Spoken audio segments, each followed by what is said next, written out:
কালিয়াগঞ্জে ট্রাক্টরের ধাক্কায় মৃত এক স্কুটি চালক। ইট বোঝাই ট্রাক্টরের ধাক্কায় কালিয়াগঞ্জে মৃত্যু হলো স্কুটি চালকের।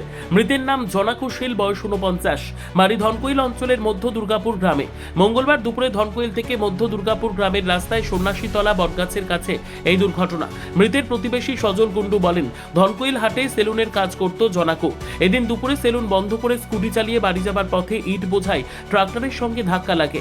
জখম অবস্থায় জনাকু শীলকে কালিয়াগঞ্জ হাসপাতালে আনা হলে মৃত ঘোষণা করা হয়। এই পথ দুর্ঘটনার খবর পেয়ে পুলিশ ঘটনাস্থলে পৌঁছে ইট বোঝাই ট্রাক্টর আটক করে থানায় নিয়ে আসে। পুলিশ ঘটনার তদন্ত শুরু করে। ময়নাতদন্তের জন্য মরদেহ রায়গঞ্জ মেডিকেল কলেজ হাসপাতালে পাঠানোর ব্যবস্থা করেছে। সংবাদটি নিবেদন করছেন স্বস্তিলোক উৎসব ভবন, গঙ্গারামপুর, দক্ষিণ দিনাজপুর।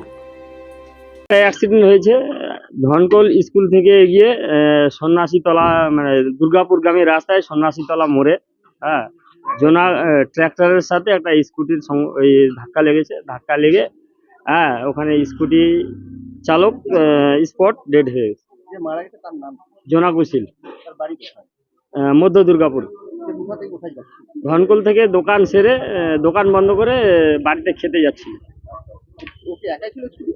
না, আরো একজন ছোট বাচ্চা ছিল। না, কিছু হয়নি। কালিয়াগঞ্জ হসপিটালে আপাতত আছে। হ্যাঁ, পুলিশ এসেছিল। ট্রাক্টরের সাথে মুখোমুখি সংঘর্ষ হয়েছে। ইট বোঝাই ট্রাক্টর ছিল। সর্বোত্তম সুযোগ সুবিধে রয়েছে আতিথেয়তায় সুপরিচিত স্বস্তিলোক উৎসব ভবন।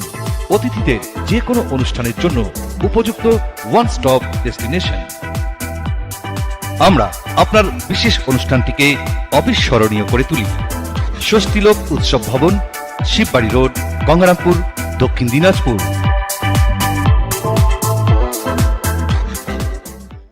ব্যুরো রিপোর্ট, উত্তর বাংলা সংবাদ।